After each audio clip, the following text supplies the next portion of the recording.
So pag-usapan natin ngayon kung paano nilalagay ng Denver Nuggets si Nikola Jokic sa posisyon to either score or create for his teammates. Kung makikita natin, ito third quarter to, sunod-sunod yung points dito ng Nikola Jokic. Magsiset sila ng ball screen para ma-force yung switch kay Harden at kay Jokic. So kapag may advantage ka na ganyan, you're forcing the defense to bring another defender. Makikita natin, pagkabigay kay Jokic, si Kawhi, magdo-double team. Ngayon, na merong dalawang defenders kay Nikola Jokic, basically si Ben Simmons, dalawa ang assignment. Isa sa dunker spot, isa sa corner 3-pointer. Isang Aaron Gordon sa corner, isang Peyton Watson sa dunker spot. So magfa-face up dito si Nikola Jokic. Okay? Magfa-face up siya dito. So basically, yung last line dito ng defense, dalawa lang versus 3. Isa sa dunker, dalawa sa corner. So basically, yun yung sineset up ng Denver dito. Kapag na-double team si Jokic sa gitna ng floor, may advantage sila dito, 3 versus 2. So it's up to Nikola Jokic kung anong play ang gagawin niya. Babasahin niya yung defense, pero most of the time, the best pass ay kung ano yung malapit sa ring, sa dunker spot.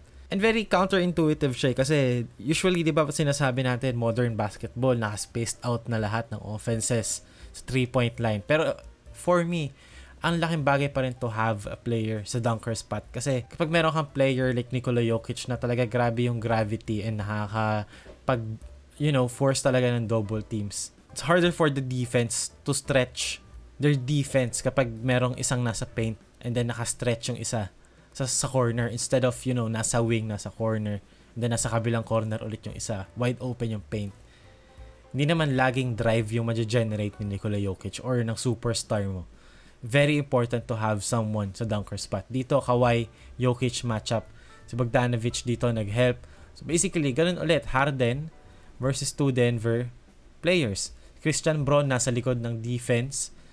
So ngayon si Harden, pipiliin niya si Michael Porter Jr. Easy pass to Christian Braun sa dunker spot again. The fourth quarter naman, late in the game, 97 all, 26 seconds remaining. Nilagay naman nila si Jokic sa elbow, sa high post, instead of sa gitna.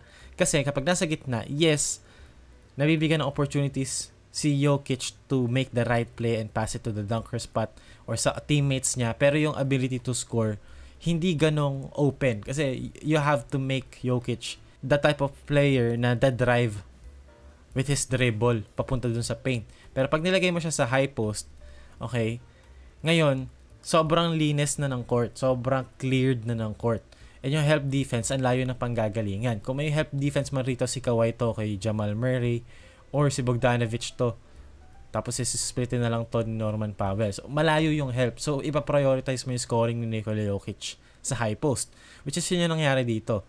Nagdig si Kawhi Leonard pero si Jamal Murray kasi yung bantay niya. So, kailangan niyang bumalik. And ang detail dito is Christian Braun. Pagka-drive dito ni Jokic, immediately nag-45 cut dito si Christian Braun kasi si Bogdanovic ready na mag-help. So kapag si Christian Braun nag-45 cut dito, it occupies the help defender. Yan ang tinatawag natin na occupying the help. Pagka 45 cut dito ni Braun, bumalik si Bogdanovic kasi kailangan niyang i-contain yung 45 cut. Kasi if nag-45 cut si Braun dito, nandito si Bogdanovic, kawawa si Harden. Basically, dalawa yung binabantayan niya. So, it's not always about spacing. It's about either occupying the help or forcing the defense to be in a disadvantaged position. Dito naman, ito na yung final play ng game na to, 99 all, 8 seconds remaining. Again, clear out para kay Nikola Jokic.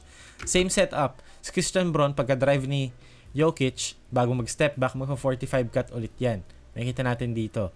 Okay? Jokic, turnaround, step back, nag-45 cut si Christian Braun. So, basically, ngayon, si Bogdanovic siya yung mag-rotate kay Murray kasi si Kawhi nag-help. So, basically, si James Harden, dalawa ang kailangan i-clear out. Isang Christian Braun, isang Aaron Gordon. Kaya pagka-sublime tira ni Jokic, occupied si Harden and hindi siya nakapag-box out kay Aaron Gordon.